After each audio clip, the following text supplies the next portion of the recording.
Hello students, welcome back to my YouTube channel Molecule Mentor.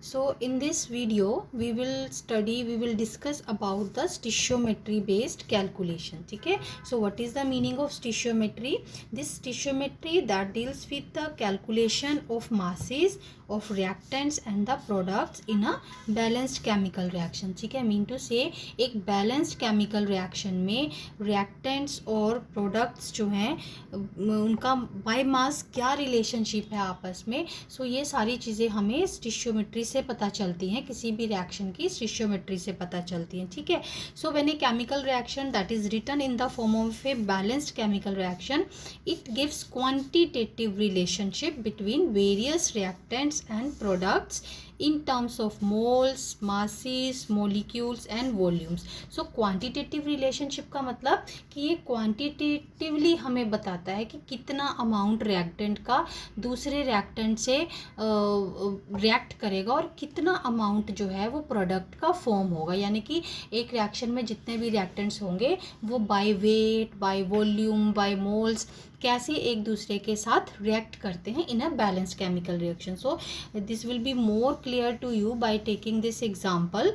So see N2 plus H2 gives ammonia. ठीक है, सो इसको हम अगर balance करते हैं तो हमारे पास आता है 3H2 और 2NH3. देखो दोनों तरफ नाइट्रोजन्स जो हैं वो इक्वल हैं, 2 to 6 hydrogens and this time this product side also we are having 6 hydrogen. ठीक है, अब इसको स्टिशियोमेट्री इसके ऊपर कैसे अप्लाई करेंगे. ठीक है, अब देखो ये नाइट्रोजन जो है अगर ऐसे लिखा है तो हम उसको 1 मोल भी बोल सकते हैं. ठीक है, इफ़ नथिंग इज़ देयर तो 1 is considered as a coefficient, it means 1 mole. और ये कितने मोल्स हैं? 3 मोल्स ऑफ हाइड्रोजन. और अमोनिया के कितने मोल्स प्रोड्यूस हुए? 2 मोल्स ऑफ अमोनिया. तो यानी कि अब हम इसको कैसे बोल सकते हैं? 1 mole of nitrogen reacts with 3 moles of hydrogen to produce 2 moles of ammonia. So this was the relationship in terms of moles कि कितने मोल्स अमोनिया के हाइड्रोजन के कितने मोल के साथ रिएक्ट करते हैं और प्रोडक्ट्स के हमारे पास कितने मोल्स बनते हैं. ठीक है, अगर इसी चीज़ को हमने बाय वेट लेना हो तो हमें क्या करना पड़ेगा? पहले इसका जैसे नाइट्रोजन 2 है तो एक नाइट्रोजन का एटॉमिक मास कितना है? 14. तो 2 का हमारे पास हो गया 28. सेम वे यहाँ कितने हाइड्रोजन्स हैं? 3 हाइड्रोजन्स हैं और 3 हाइड्रोजन्स हैं और H2 है तो एक H का हमारे पास 1 ग्राम हो गया और 2H का 2 ग्राम. सो 2 3 जैसे 3 हो गए और 2 हो गया. ठीक है, 1 into 2 तो ये हमारे पास हो गया 6 ग्राम्स. ठीक, सेम वे हमने मोलिकुलर मास अमोनिया का कैलकुलेट कर लिया जो हमारे पास आया 34 ग्राम्स. तो ये एक स्टैंडर्ड इक्वेशन हो गई हमारे पास. और ये डाटा हमने कहाँ से लिया? From balanced chemical equation. तो हमें जब बाय मास रिलेशनशिप निकालना होता है तो पहले हम इक्वेशन को बैलेंस करेंगे, फिर उनके हम मोलिकुलर मासेस नीचे लिख लेंगे तो हमें क्या इन्फॉर्मेशन मिलेगी. अभी हम इसको कैसे बोलेंगे? 28 grams of nitrogen reacts with 6 grams of hydrogen to produce 34 grams of ammonia. ठीक है, यानी कि 28 ग्राम नाइट्रोजन के लिए हमें 6 ग्राम हाइड्रोजन चाहिए ही चाहिए to produce 34 grams of ammonia. ठीक है, सो ये हो गया बाय वेट. ये पहले हमने किया था इन टर्म्स ऑफ मोल्स, अब हमने किया इन टर्म्स ऑफ ग्राम्स और by weight, you can say by masses. अब बाय वॉल्यूम कैसे हम बोलेंगे इसको? अभी हमने पिछले वीडियो में इसी चैप्टर की वीडियो में हमने एवोगैड्रोस लॉ किया था. तो अकॉर्डिंग टू एवोगैड्रोस लॉ क्या था? एवोगैड्रोस लॉ में equal volume of all the gases at STP they occupy 22.4 litres और you can say 1 mole of all the gases they occupy 22.4 litres of volume. तो ऐसे भी बोल सकते हैं और हम ऐसे भी बोल सकते हैं लाइक ये that was the another form of Avogadro's law that equal volumes of all gases they were having, or you can say they contain Avogadro's number of molecules, or you can say 1 mole of all the gases they occupy 22.4 liters of the volume. ठीक है, सो यहाँ कितना है स्टिशियोमेट्रिक coefficient इसका 1, तो हम ये 1 मोल हो गया, और 1 मोल कितना ऑक्यूपाई करता है वॉल्यूम 22.4 लीटर्स. ठीक है, ऐसे ही 3 मोल्स हाइड्रोजन जो है वो कितना ऑक्यूपाई करेगा वॉल्यूम 3 इंटू 22.4, तो ये हमारे पास हो गया 67.2 लीटर्स. एंड अमोनिया में 2 मोल्स हो गए और 22.4, तो 2 से मल्टीप्लाई करके हमारा आ गया 44.8 लीटर्स. ठीक है, तो अब हम इसको कैसे बोलेंगे इन terms of volume. 22.4 liters of nitrogen reacts with 67.2 liters of hydrogen to produce 44.8 liters of ammonia. ठीक है, सो ये रिलेशनशिप जो हमने यहाँ से विथड्रॉ किया, तो ये है हमारा इन टर्म्स ऑफ वॉल्यूम्स. अब इन टर्म्स ऑफ मोलिक्यूल्स हम कहें तो ये कितने मोलिक्यूल्स हैं नाइट्रोजन के 1. So 1 molecule of nitrogen reacts with 3 molecules of hydrogen to give 2 molecules of ammonia. ठीक है, तो ये बैलेंस्ड केमिकल इक्वेशन से हम इतनी सारी इंफॉर्मेशन जो है वो रिट्रीव कर सकते हैं. ठीक है, अब किसी का वॉल्यूम मोल्स गिवन है, ग्राम्स, मोल्स, तो इन सबको ये सारे इंटर कन्वर्टिबल रिलेशनशिप जो हैं उसके हिसाब से हम जो भी हमारी न्यूमेरिकल की रिक्वायरमेंट होगी उसके हिसाब से हम कैलकुलेशंस कर सकते हैं. But we need to have a balanced chemical equation. ठीक है, सो इसको एक एग्जांपल लेके और अच्छे से समझते हैं, आपको और क्लियर हो जाएगा जब हम एक पर्टिकुलर एग्जांपल लेंगे. सी देखो, पहले हमने नाइट्रोजन की थी, अब हमारे पास है मीथेन रिएक्ट्स विद ऑक्सीजन और to produce carbon dioxide and water. So same way इसको हमने बैलेंस कर लिया, 2 यहाँ पे आ गया और 2 H2O आ गया. तो इन terms of moles, so 1 mole of methane reacts with 2 moles of oxygen to produce 1 mole of carbon dioxide and 2 moles of water. Same way in terms of grams, इसका हमने molecular mass calculate कर लिया. Rather सबका हमने सारे reactants और सारे products का मोलिकुलर मास कैलकुलेट कर लिया. तो क्या इन्फॉर्मेशन आई हमारे पास, 16 grams of methane reacts with 64 grams of oxygen to produce 44 grams of carbon dioxide and 36 grams of water. Fine.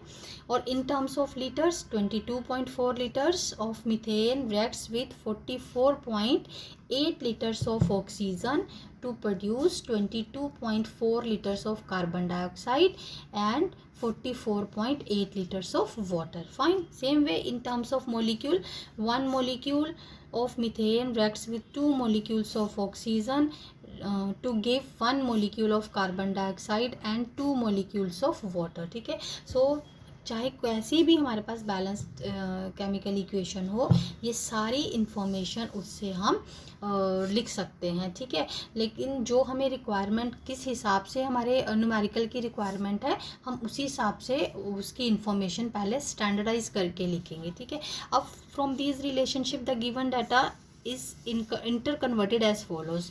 Inter converted मतलब मास चाहिए और मोल्स चाहिए, तो मास और मोल्स का रिलेशनशिप भी हम यहाँ से कैलकुलेट कर सकते हैं. आप देखो, अगर हम कहें तो कार्बन डाइऑक्साइड का 1 mole is equal to 44 grams is equal to 22.4 litres is equal to 1 molecule. ठीक है, so all this data that is interconvertible. So mass, moles, number of molecules and volume. ठीक, अब देखो और ज़्यादा clarity आएगी. अब हमारे पास है numerical, how many moles of methane are required to produce 22 grams of carbon dioxide after combustion. ठीक है, अब combustion की रिएक्शन है, मोस्ट ऑफ द टाइम हमें रिएक्शन खुद ही लिखनी पड़ती है और खुद ही हमें बैलेंस करनी पड़ती है. तो मीथेन है, दिस इज मीथेन, कंबशन की रिएक्शन है, तो it is made to react with oxygen, और कंबशन के प्रोडक्ट्स क्या होते हैं, कार्बन डाइऑक्साइड एंड वाटर. ठीक है, so methane reacts with oxygen to give carbon dioxide and water. So next task जो है वो है बैलेंसिंग ऑफ द इक्वेशन. तो ये हमने बैलेंस कर दिया इक्वेशन को. ठीक है, अब हमें देखना है कि हमारी रिक्वायरमेंट और हमारा रिलेशनशिप, जैसे ऊपर हमने लिखा ना ये इंटर कन्वर्टिबल है, तो रिलेशनशिप किस और किस के बीच में है, how many moles of methane, यानी कि मीथेन के मोल्स का है हमें how many moles of methane हमें कैलकुलेट करने हैं to is required to produce 22 grams of carbon dioxide, और कार्बन डाइऑक्साइड के कितने होने चाहिए, दैट इज़ बाय मास, और 22 ग्राम्स। तो किसी भी न्यूमेरिकल को सोल्व करने से पहले जो भी ऐसे स्टिशियोमेट्रिक बेस्ड न्यूमेरिकल्स होते हैं, तो सबसे पहले हम इक्वेशन लिखेंगे, उसको बैलेंस करेंगे, फिर एक स्टैंडर्ड जो डाटा है, जैसे हमने पिछले एग्जांपल्स में किया, ये सारी स्टैंडर्डाइज चीज़ें कि इतना अमाउंट जो है वो रिएक्ट करेगा ही फॉर द कंप्लीट रिएक्शन। ठीक है, अब हम इसके हिसाब से ये डाटा कैसे यूज़ करेंगे, देखो अब हमें मोल ऑफ मीथेन चाहिए और कार्बन डाइऑक्साइड का वेट बाय वेट चाहिए, तो हम मोल और वेट ही लिखेंगे। बाकी ये सारी चीज़ें भी लिख सकते हैं, बट हम इस केस में हमारी 2 ही रिक्वायरमेंट है। ठीक है, तो हम टाइम वेस्ट नहीं करेंगे। तो मीथेन का 1 मोल और कार्बन डाइऑक्साइड का 1 मोल, तो बाई ग्राम कार्बन डाइऑक्साइड के चाहिए ना, तो कार्बन डाइऑक्साइड का ये स्टैंडर्ड हो गया 44 ग्राम्स। ठीक, और हमें इससे हमें क्या इन्फॉर्मेशन मिली, स्टैंडर्ड इन्फॉर्मेशन क्या मिली कि 44 grams of carbon dioxide they are produced by 1 mole of methane. ठीक है, तो रिक्वायरमेंट क्या है कि 22 ग्राम्स कार्बन डाइऑक्साइड के लिए हमारे पास कितने मोल हमें चाहिए 22 ग्राम्स प्रोड्यूस करने के लिए। Is it clear to you?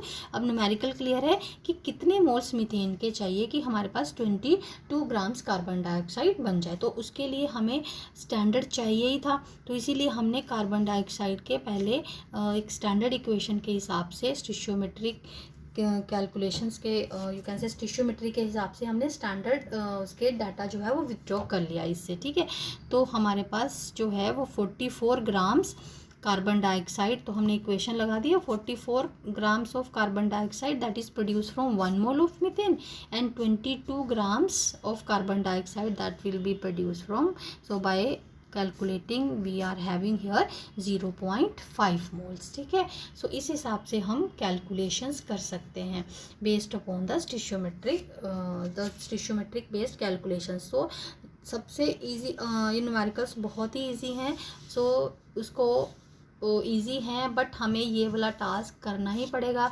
किसी भी न्यूमेरिकल को पहले स्टैंडर्ड हमारे पास फिगर्स हमें लेनी पड़ेंगी बैलेंस केमिकल इक्वेशन से, फिर उसके हिसाब से हमें देखना पड़ेगा कि न्यूमेरिकल में हमारी रिक्वायरमेंट क्या है। जैसे इस न्यूमेरिकल में हमने उसको कैलकुलेट किया कि कितने मोल्स हमें मीथेन के चाहिए। ठीक है, सो नेक्स्ट टॉपिक है हमारे पास दैट इज लिमिटिंग रिएजेंट।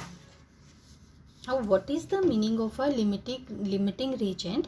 अभी जैसे हमने पीछे किया कि स्टिशियोमेट्रिक कैलकुलेशंस थी हमारे पास, तो जब जो हमने सबसे पहले एग्जांपल ली थी नाइट्रोजन और हाइड्रोजन की, जैसे सपोज नाइट्रोजन मैं दोबारा से यहाँ लिख रही हूँ और हाइड्रोजन के 3 मोल्स थे हमारे पास to give rise to 2NH3। ठीक है, ये मैंने वैसे ही दोबारा से रिएक्शन लिखी है जो हमने अभी स्टिशियोमेट्रिक बेस्ड कैलकुलेशन में एग्जांपल ली थी। सो सबसे पहले इसकी डेफिनेशन देखते हैं लिमिटिंग रिएजेंट की। The reactant which is present in lesser amount gets consumed after some time and after that no further reaction takes place whatever be the amount of the other reactant present. ठीक है, hence the reactant which gets consumed that limits the amount of the product formed. ठीक है, and it is therefore called the limiting reagent. अब for example, अब जैसे ये देखो, अभी एग्जांपल से समझते तो ज़्यादा अच्छे से समझ आएगा। इससे देखो हमारे पास 28 ग्राम्स नाइट्रोजन था। ठीक है, और 6 ग्राम्स हमें हाइड्रोजन चाहिए थे for complete reaction to produce how many grams of ammonia, 34 grams of ammonia. ठीक है, अगर हमारे पास नाइट्रोजन का अमाउंट 28 से कम होगा, मान लो 20 होगा, 20 ग्राम्स होगा, तो नाइट्रोजन जो है वो रिक्वायर्ड अमाउंट से कम हो गई हमारे पास। ठीक है, अब आपके पास चाहे जितनी मर्जी हाइड्रोजन हो, 6 ग्राम्स तो मिनिमम हमारे पास रिक्वायरमेंट है। अगर आपके पास 10 ग्राम्स भी हाइड्रोजन हो जाती है ना, तो उसका कोई फ़ायदा नहीं है, क्योंकि नाइट्रोजन हमारे पास 20 ग्राम्स है। तो 20 ग्राम्स जो है वो रिएक्ट होने के बाद reaction that will stop because we don't have nitrogen quantity of nitrogen to react further with the hydrogen. ठीक है, it means so this will be the limiting reagent. अगर इसका amount कम है तो यही हमने इसकी definition में बोला, the reactant which is present in the lesser amount and gets consumed after some time. ठीक है, और जो कम quantity में है और after some time it will get consumed. Now no more reaction is possible, so production of ammonia will be less, ठीक है, as compare to this 34 grams. 34 grams हमें कब मिलता है, जब 28 ग्राम्स नाइट्रोजन जो है वो प्रेजेंट होते हैं.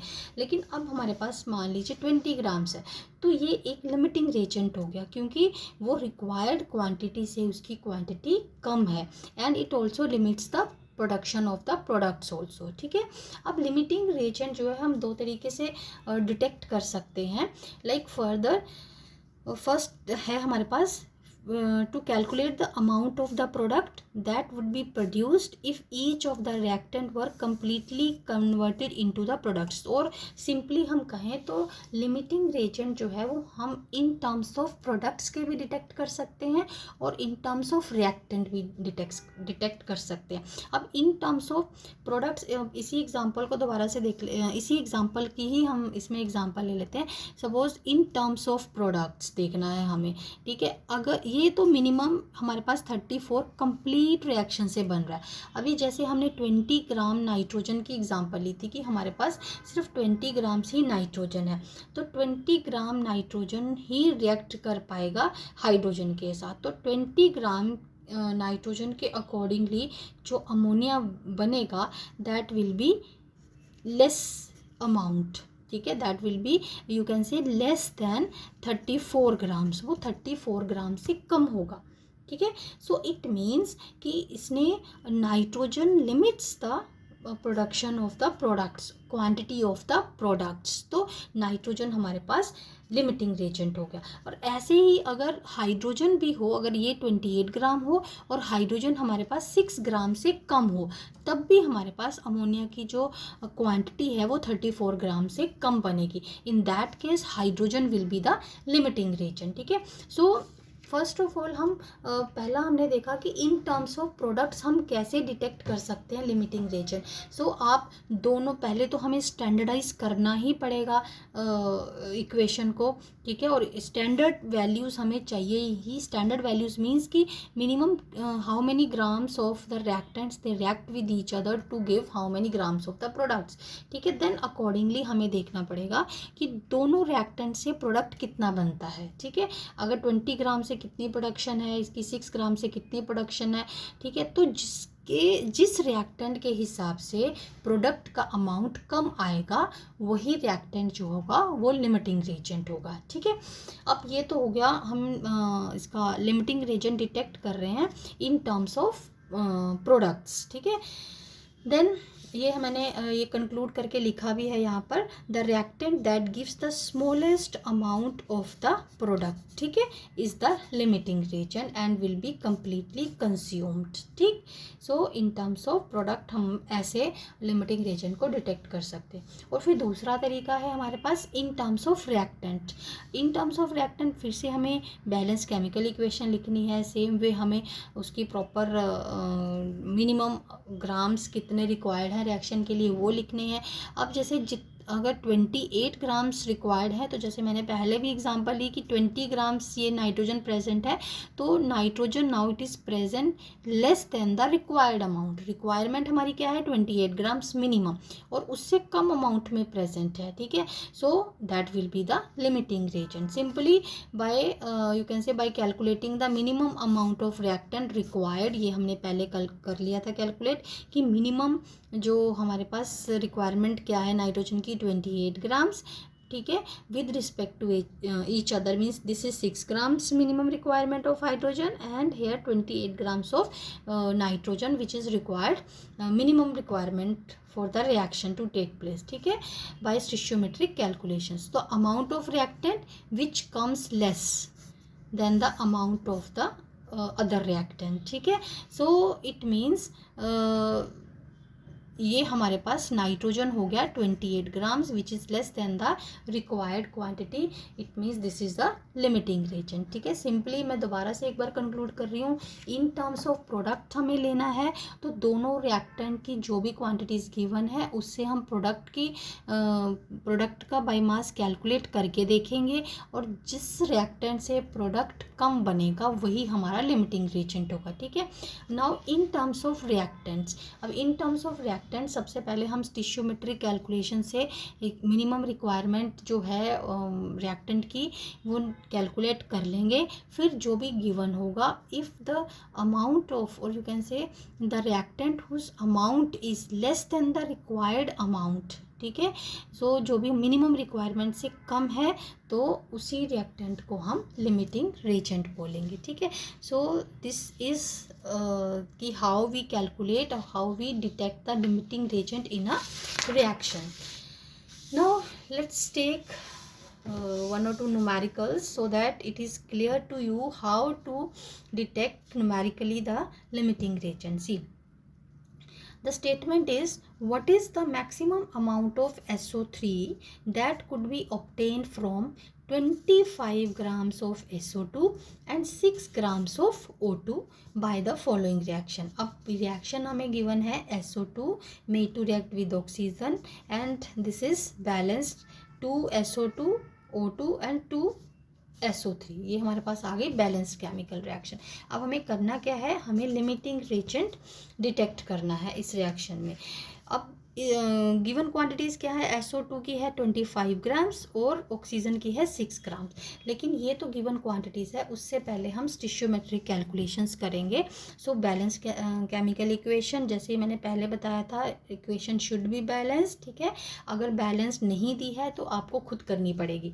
सो बैलेंस केमिकल इक्वेशन के हिसाब से हम स्टिशियोमेट्रिक कैलकुलेशंस पहले कर लेंगे, मीन टू से मिनिमम रिक्वायरमेंट क्या है हमारे पास रिएक्टेंट्स की और प्रोडक्ट की फॉर्मेशन क्या अमाउंट फॉर्म होता है। सो ये हमारे पास आ गया, इसका मोलिकुलर मास और 2 से मल्टीप्लाई करके 128 grams reacts with 32 grams of oxygen to give 160 grams of SO3। तो ये हमारे पास आ गया, ये स्टैंडर्ड अमाउंट्स हैं। अब देखते हैं उनकी रिक्वायरमेंट के अकॉर्डिंगली हम कैसे कैलकुलेशंस करेंगे। देखो, अब 25 ग्राम्स ऑफ SO2 है, but what is the maximum amount of SO3 that could be obtain from 25 gram of SO2 and 6 gram of O2। तो सबसे पहले हम SO2 का देखते हैं। सो SO2 से SO3, पहले तो स्टैंडर्ड इक्वेशन लगाएंगे कि 128 grams of SO3 that gives 160 grams of SO3।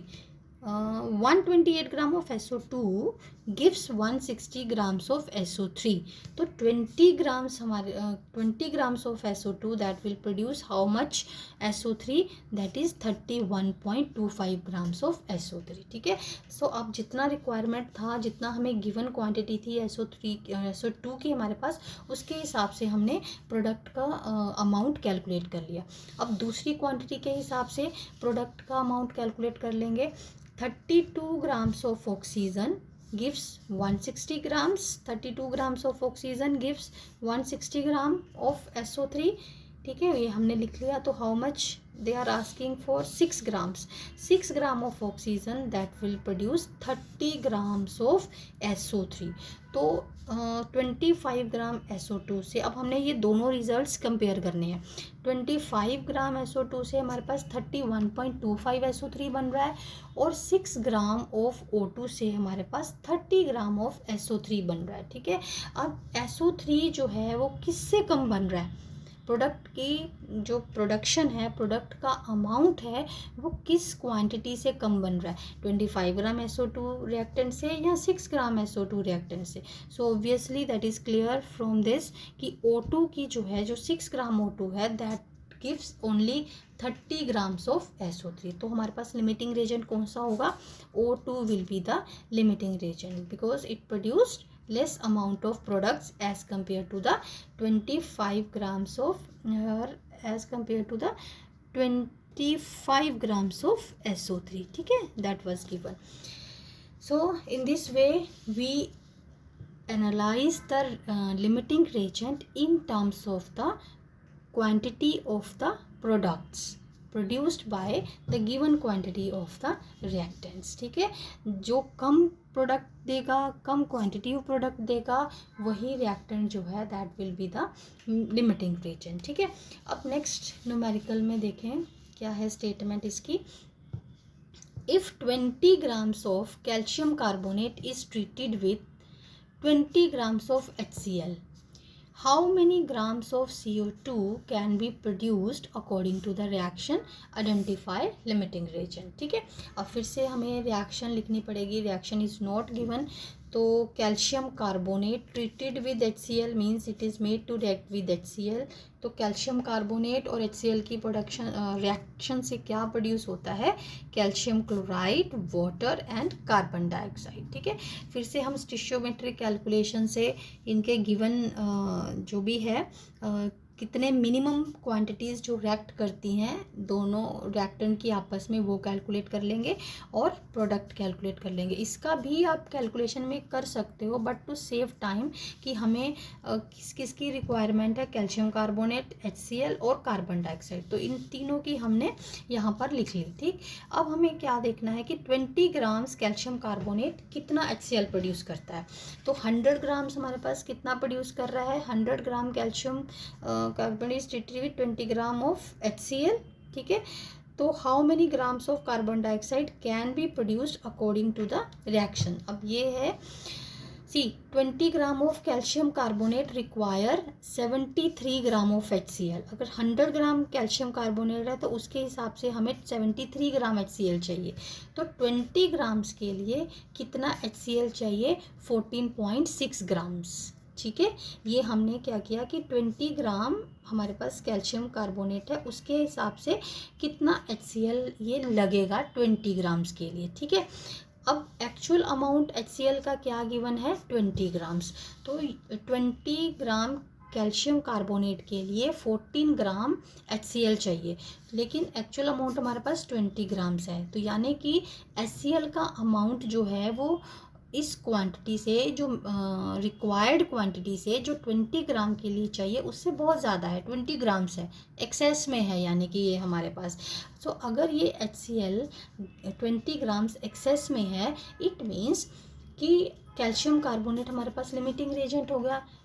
क्या मतलब हुआ इसका कि ये तो 20 ग्राम्स है, लेकिन 20 ग्राम कैल्शियम कार्बोनेट जो है वो 14.6 ग्राम से रिएक्ट करने के बाद कंप्लीटली कंज्यूम हो जाएगा.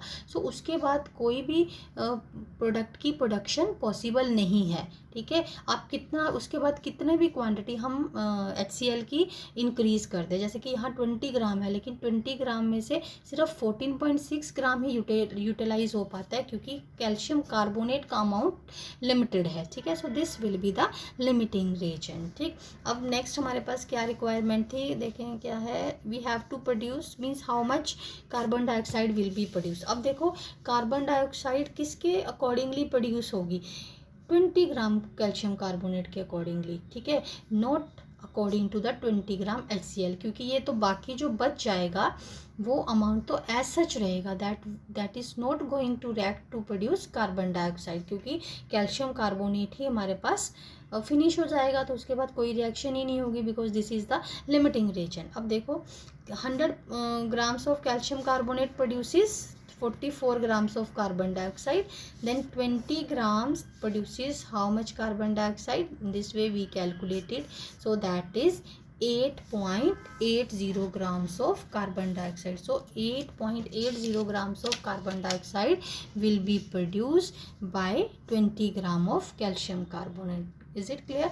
सो दोनों न्यूमेरिकल्स में हमने एनालाइज किया कि which is the limiting reagent. ठीक है, दोनों में थोड़ा मेथड्स में डिफरेंस था. ठीक है, थोड़े स्टेटमेंट्स अलग अलग थी कि इसीलिए मैंने दो न्यूमेरिकल्स आपको अलग अलग दिए थे, सो दैट कि आपको और ज़्यादा क्लैरिटी हो जाए कि हमें कैलकुलेट कैसे करना है लिमिटिंग रिएजेंट. ठीक है, now one more thing is there, limiting reagent. So अभी जो न्यूमेरिकल्स किए वो हमें डिटेल में कैसे डिटेक्ट करना है limiting reagent by taking the reactants and products and their quantities. ठीक है, एक हमारे पास शॉर्टकट मेथड है. So limiting reagent can also be predicted from the formula that is given value upon, ये हमारे पास लिमिटिंग रिएजेंट हो गया, given value upon stoichiometric coefficient. ठीक है, ये कोई भी हमारे पास रिएक्टेंट एक्स ले लिया फॉर एग्जांपल यहाँ पर। सो एक्स वाई जेड कोई भी हो, तो जिस भी हम हर रिएक्टेंट को टर्न बाय टर्न देखेंगे। ठीक है, सो सपोज एक्स रिएक्टेंट है हमारे पास, तो उसकी गिवन वैल्यू और उसका स्टिशियोमेट्रिक कोफिशिएंट को हम डिवाइड कर देंगे। अब given value may be in terms of moles, volumes और मोलिक्यूल्स। ठीक है, सब में हो, सबकी फॉर्म में हो सकती है। सो उसके स्टिशियोमेट्रिक कोफिशिएंट से हम डिवाइड कर देंगे। ठीक, अब देखो इसको भी मैं एक एग्जांपल लेकर के इसको प्रूव करते हैं। Least value of the reactant indicates the LR reagent. ठीक, और यू कैन से लिमिटिंग रिएजेंट। सो एग्जांपल है हमारे पास, जनरल एग्जांपल है A+5B गिव्स C+3D। ठीक, अब हमारे पास गिवन क्या है, जैसे ऊपर था ना, हमने देखा फॉर्मूला में गिवन वैल्यू, तो ये गिवन होगा 10 moles of A react with 10 moles of B। ठीक है, सो अब ये रिएक्टेंट है फॉर A के लिए और B के लिए अलग अलग कैलकुलेट करना पड़ेगा। सो A के लिए गिवन क्या है 10 moles according to the formula, जो गिवन वैल्यू थी हमने 10 मोल्स लिख ली। अब इस then divided by the stoichiometric coefficient. अब इसका स्टिशियोमेट्रिक कोफिशिएंट क्या है 1। If nothing is there it means 1, so it is divided by 1, तो ये क्या आ गया 10। सेम वे फॉर बी के लिए हमने कैलकुलेट किया, बी के लिए क्या गिवन है 10 मोल्स, तो 10 लिख लिया और नीचे डिवाइड किससे करेंगे स्टिशियोमेट्रिक कोफिशिएंट से। तो हमने स्टिशियोमेट्रिक कोफिशिएंट क्या कितना है बी का 5, तो 5 से डिवाइड कर, तो ये हमारे पास आ गया 2। So for be the value is 2, for a the value is 10, so 2 is less then 10, it means B is the limiting reagent. ठीक है, so this is the shortcut how to detect the limiting reagent in a given reaction. So that's all for this lecture.